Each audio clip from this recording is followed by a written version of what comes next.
Hello. Alrighty. Sorry. Hello. Hello. You started. Oh, hello. I thought that you were. My bad. So this is the start, guys.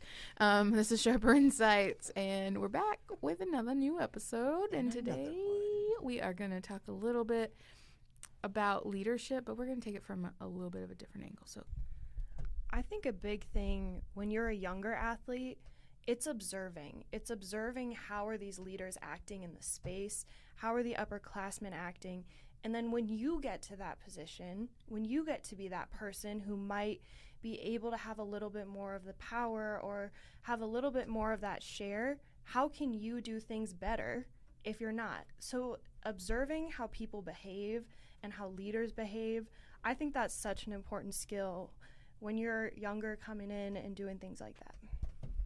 that's a good point. And I also like that idea of leading from the bottom, because like leaders don't always have to be the people on top. If you want to prove your position and prove your spot on that team, like you got there the same way that that captain got there, you might just be a few years after or a few semesters after.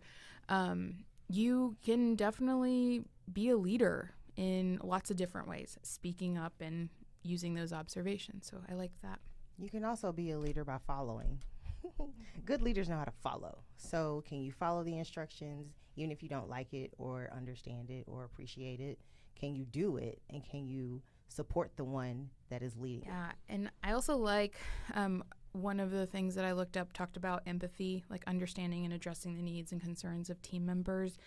Good leaders have a little bit of empathy, and I know that might be hard to spot like on the field or court, like with your coaches and your teammates, but it's there because if someone is injured or someone's having a bad day or someone's off or someone didn't make the mark or, you know, is running in last on that drill, you're not hopefully talking mess to them, but you're probably encouraging and you're probably getting them across the line and making sure that everyone's together.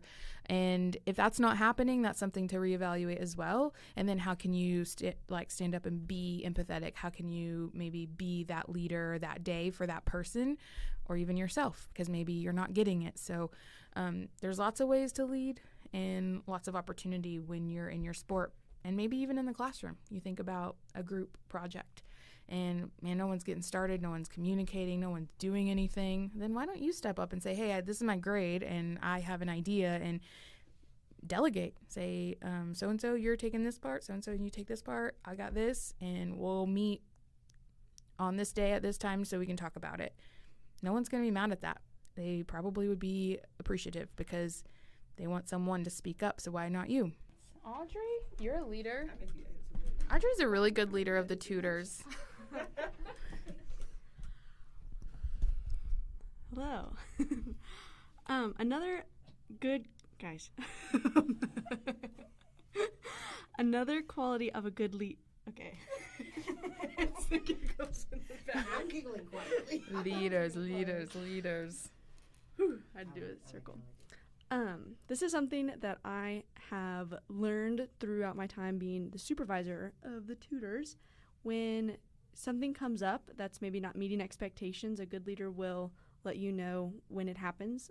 We are led by a great leader with Candace, and if something's not going exactly like maybe to the plan or if something could be better, she lets you know in the moment. A good leader won't like wait until the end, so that's something I'm trying to do with my tutors, like throughout the semester. If something's not exactly meeting our expectations, letting them know now. That way we can come to a resolution and then move forward with our expectations together. So I think that's always good, and that kind of goes into like having clear and open communication with not only like your teammates or your coworkers, but amongst everyone in your organization. I like that. And that clear and open communication goes in all of the directions. Your coaches, like you talking to your coaches, you talking to your advisor, you talking to your learning specialist, you talking to your professor, anybody that you have to talk to, especially if there's issues. We can't help with issues if we don't know, so let us know or let them know. For those of you who are going to go into jobs and positions where you are a leader, manager, supervisor, I want you to look up each of those words, because they all have the different definitions and different functions, and then determine which one you really want to be. Do you want to just be the one that's the manager of tasks and the manager of people? You're not getting to know them. You're not investing in them. Empathy is not really there. You're like a task manager and that's it. Do you want to be a supervisor that makes sure that they are doing what they're supposed to do and that's it? Or do you want to be the leader, the one that influences and impacts some of the decision making in the space? So look up the definitions, think about the functions of it. And there might be times where you're cycling in to a management cycle or a supervisory cycle, and then you're a leader at all times. But you got to make that decision. Don't call yourself a leader if you ain't going to lead. If you don't have integrity, if you don't have resilience, if you don't have empathy, if you can't communicate well, if you don't have vision, you might not want to call yourself a leader. You might want to call yourself a manager, and that's okay. And we need good managers, but we also need great leaders. Right. Yeah. I do like that you brought up resilience, because that's something that you might see a lot in leadership. Again, going back to, you might not always agree with it. You might not always like it. You might not always think that they're equipped, and yet you still have to function because they are your leader, for whatever reason, and making sure that you can take that into your next position, because jobs are fleeting. Like, you don't have to do something forever. You can take your experience somewhere where you're valued, and definitely taking that into your future, taking note of like everything that you don't want to be, right? Like, you don't want to do as a leader is big. And so once you get some experience under your belt, once you get, down that road, which is a while for some of us, making sure that you can look back and say like, okay, I definitely don't want to do it that way. I don't want to do it that way. And I want to do it this way. This was a good example. So taking all of your experiences into account and then becoming your own effective leader.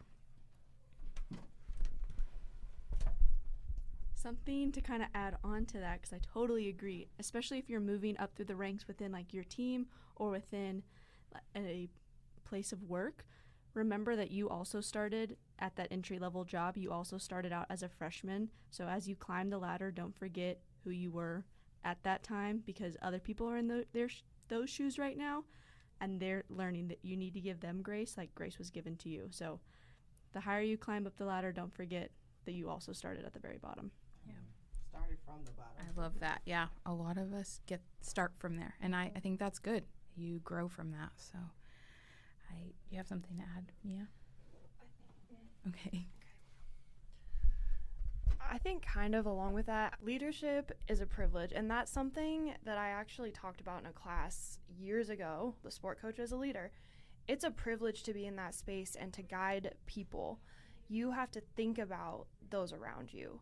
And like Candace was saying earlier, think about that. And that's another way you're gonna be able to think, do I wanna be a leader, a manager, or a supervisor? All right, so as we wrap this up, we've learned a lot of good things that make a good leader, and make sure you have a good vision about where you want to be in your future, and look towards that and make sure that you can make yourself an effective leader in your future. And as usual, I hope you left here a little sharper.